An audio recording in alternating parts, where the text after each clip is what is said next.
मतदान करने की सरल प्रक्रिया। निम्नलिखित 2 तरीके से मतावली में नाम दर्ज करवाया जा सकता है: हस्तचालन यानी मैन्युअली और ऑनलाइन प्रक्रिया द्वारा। सर्वप्रथम ये जानना आवश्यक है कि आपके जिले में कौन सी प्रक्रिया कार्यकारी है। इसकी जानकारी आपको उपजिला शिक्षण अधिकारी से मिल सकती है। आइए अब हम मतदान की हस्तचालन प्रक्रिया के लिए निर्वाह्य योग्यता के बारे में जानते हैं।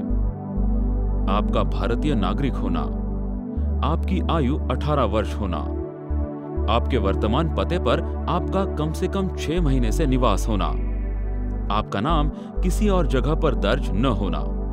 हस्तचालन प्रक्रिया के प्रथम चरण में फॉर्म भरने से आरंभ होता है।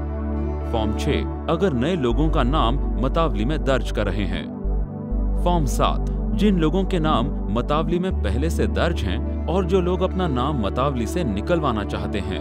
फॉर्म 8 जिन लोगों के नाम मतावली में दर्ज हैं और उनके पास वोटर कार्ड भी हैं, अगर उन लोगों को किसी भी तरह की गलतियों को सुधारना है तो वो लोग ये फॉर्म भर सकते हैं। फॉर्म 8A जिन लोगों का नाम मतावली में दर्ज है और वो लोग उसी निर्वाचन क्षेत्र में नए पते पर रहने गए हैं, तो वो लोग ये फॉर्म भर के उसी निर्वाचन क्षेत्र में स्थित अपना पता बदलवा सकते हैं। दूसरा चरण है संलग्न प्रमाण पत्रों को जोड़ने का। केवल 4 प्रमाण पत्रों की आवश्यकता है: निवास स्थान का प्रमाण, बिजली या टेलीफोन बिल, ड्राइविंग लाइसेंस या पासपोर्ट वगैरह में से एक, पहचान का प्रमाण, कोई भी कानूनी प्रमाण पत्र जिस पर आपकी फोटो लगी हो, passport, driving licence, PAN card वगैरह में से एक, जन्म का प्रमाण पत्र, ये केवल 18 से 21 वर्ष के युवाओं के लिए, स्कूल लिविंग सर्टिफिकेट, जन्म दाखला यानी बर्थ सर्टिफिकेट में से एक, पासपोर्ट फोटो। उपरोक्त सारे प्रमाण पत्रों को किसी भी गैजेटेड ऑफिसर या नोटरी द्वारा प्रमाणित होना अनिवार्य है।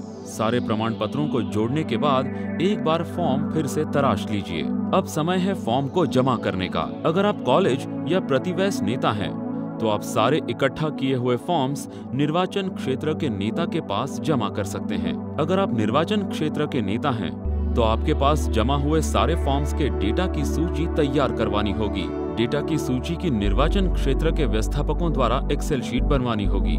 एक्सेल शीट को कार्यालय में जमा करना होगा। जब एक्सेल शीट का डेटा जांच लिया जाएगा, तब आपको ईमेल द्वारा सूचित किया जाएगा कि आपका डेटा जांच लिया गया है। सारे फॉर्म्स ईआरओ ऑफिस में जमा करने होंगे। हर एक असेंबली यानी विधानसभा निर्वाचन क्षेत्र में ईआरओ ऑफिस होती है।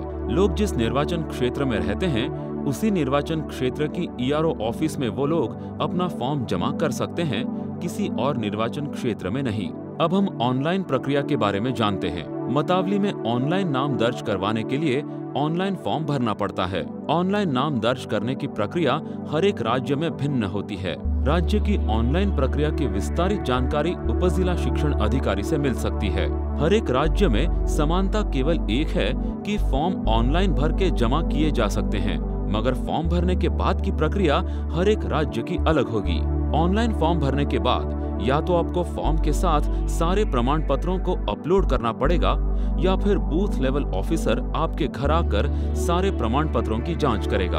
आपके विस्तार में कौन सी प्रक्रिया अपनाई जा रही है, उसके बारे में आप उपजिला शिक्षण अधिकारी को संपर्क कर सकते हैं। उदाहरण के तौर पर आप आंध्र प्रदेश की वेबसाइट पर जाकर ऑनलाइन प्रक्रिया के बारे में जानकारी प्राप्त कर सकते हैं www.coandhra.nic.in पर। अब हम मतदान से जुड़ी लोगों में प्रचलित कुछ झूठी काल्पनिक मान्यताओं के बारे में जानते हैं। मैं केवल अपने जन्म स्थल या कायमी निवास के स्थान से ही मतदान कर सकता हूँ। ये बात सच नहीं है। अगर आप मतदान करने की सारी योग्यता रखते हैं, तो आप भारत के किसी भी कोने से मतदान कर सकते हैं। मेरे पास मतदान की योग्यता प्राप्त करने के लिए अपने वर्तमान निवास स्थान का पर्याप्त प्रमाण पत्र नहीं है। क्या आप निसंदेह ये बात कर रहे हैं? क्या आपको पता है कि आपके घर का लीज एग्रीमेंट, मोबाइल या लैंडलाइन बिल, ड्राइवर लाइसेंस, सारे प्रमाण पत्रों को आपके निवास स्थान के प्रमाण पत्र के रूप में स्वीकार किया जाता है? निवास स्थान के प्रमाण पत्र में आपका नाम होना आवश्यक नहीं है। ये केवल जानकारी प्राप्त करने के लिए होता है कि आप किस विस्तार में रहते हैं। विद्यार्थी जो मतदान करने की योग्यता रखते हैं, वो अपने नाम अपने हॉस्टल से दर्ज करवा सकते हैं। वोटर कार्ड का होना मतदान के लिए अनिवार्य है। ये लोगों में सबसे ज्यादा प्रचलित झूठी एवं काल्पनिक बात है। भारत का चुनाव आयुक्त सारे सामान्य प्रमाण पत्रों को मान्यता देता है, जैसा कि PAN card, driving licence, ration card, students I card, passport वगैरह। मतदान के लिए अनिवार्य है कि आपका नाम आपके निर्वाचन क्षेत्र की मतावली में दर्ज हो। केवल 2 प्रकार के चुनाव होते हैं, सांसदीय चुनाव और विधानसभा चुनाव। भारत में 3 स्तरीय केंद्रीय शासन संरचना का चलन है, संघ, राज्य और स्थानीय सरकार। शहरों में म्युनिसिपल काउंसिल होता है और गांव में ग्राम पंचायत स्थानीय सरकार की भूमिका निभाती है। म्युनिसिपैलिटी के चुनाव हर 5 साल के अंतराल पर होते हैं, जिसमें कॉर्पोरेटर या काउंसलर का चुनाव किया जाता है। आपके शहर के सरकारी कार्य की विस्तृत जानकारी के लिए अपने शहर के वेबसाइट पेज पर जाकर पढ़िए। मतदान के लिए नाम दर्ज करवाना बहुत ही जटिल प्रक्रिया है, पर अब यह प्रक्रिया बहुत ही सरल हो गई है। आप निम्नलिखित प्रक्रिया द्वारा सरलता से मतदान के लिए नाम दर्ज करवा सकते हैं। मतदान के लिए नाम दर्ज करने का फॉर्म भरिए, विशेष सूचनाओं को भी भरिए। अपने हस्ताक्षर करके आपके निवास स्थान का प्रमाण पत्र और पहचान का प्रमाण पत्र फॉर्म के साथ जोड़कर आपके विस्तार के चुनाव कार्यालय में जाकर जमा कीजिए। आपके फॉर्म जमा करने की रसीद याद से लीजिए। आइए इस प्रक्रिया से जुड़े बहुधा पूछे जाने वाले सवालों के जवाब जानते हैं। निर्वाचन क्षेत्र के नेता होने के नाते मैं ढेर सारे फॉर्म्स ईआरओ में जमा करूंगा, क्या ये उचित है? हाँ, ये उचित है। ये 2 परिस्थितियों में संभव होगा। आप किसी एक कॉलेज के ढेर सारे फॉर्म्स जमा करेंगे या आप किसी एक सोसाइटी के ढेर सारे फॉर्म्स जमा करेंगे। उपरोक्त दोनों परिस्थितियों में आपको फॉर्म्स के साथ कॉलेज के लेटर हेड पर प्रिंसिपल के हस्ताक्षर वाला प्रमाण पत्र या फिर सोसाइटी के लेटर हेड पर सेक्रेटरी के हस्ताक्षर वाला प्रमाण पत्र, ईआरओ की अनुमति लेकर किसी एक कंपनी के भी ढेर सारे फॉर्म्स जमा किए जा सकते हैं। ईआरओ अगर अनुमति देते हैं तो ही उस कंपनी के ढेर सारे फॉर्म्स जमा हो सकते हैं। मैंने सुना है कि फॉर्म जमा करते समय हमें अपने माता पिता, भाई बहन के वोटर कार्ड की फोटोकॉपी भी देनी है। ये किस तरह मदद रूप होता है? ऐसा उनका ठोस अनुरोध है, क्योंकि ऐसा करने से चुनाव कार्यालय आपके फॉर्म की सारी प्रक्रिया तेजी से कर सकता है। पर यह तभी संभव है जब आपके बाकी घर वालों का निवास स्थान का पता भी वही हो जो आपका है।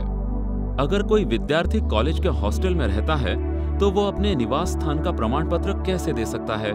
ऐसा विद्यार्थी एक फॉर्म जोड़ सकता है जिसमें हॉस्टल और कॉलेज का नाम लिखा हो और उस फॉर्म पर कॉलेज के प्रिंसिपल या डीन या रजिस्ट्रार ने अपने हस्ताक्षर किए हों। 2014 के लोकसभा चुनाव की निर्वाह्य योग्यता क्या है? व्यक्ति को जन्म से भारत का नागरिक होना चाहिए। उसकी आयु 1 जनवरी 2014 के पहले 18 वर्ष की होनी चाहिए। अपने वर्तमान निवास स्थान में वो कम से कम 6 महीने रहा होना चाहिए। अगर कोई भाड़े के घर में रह रहा है तो उसे निवास स्थान का प्रमाण पत्र कैसे मिल सकता है? उसे अपने रेंट अग्रीमेंट के साथ मकान मालिक का एनओसी यानी नो ऑब्जेक्शन सर्टिफिकेट जोड़ना होगा।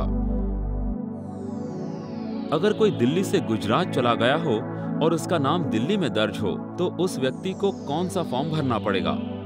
किसी भी प्रकार के निर्वाचन क्षेत्र के बदलाव पर, चाहे वो राज्य के भीतर हो या राज्य से बाहर, उस व्यक्ति को 2 फॉर्म्स भरने होंगे।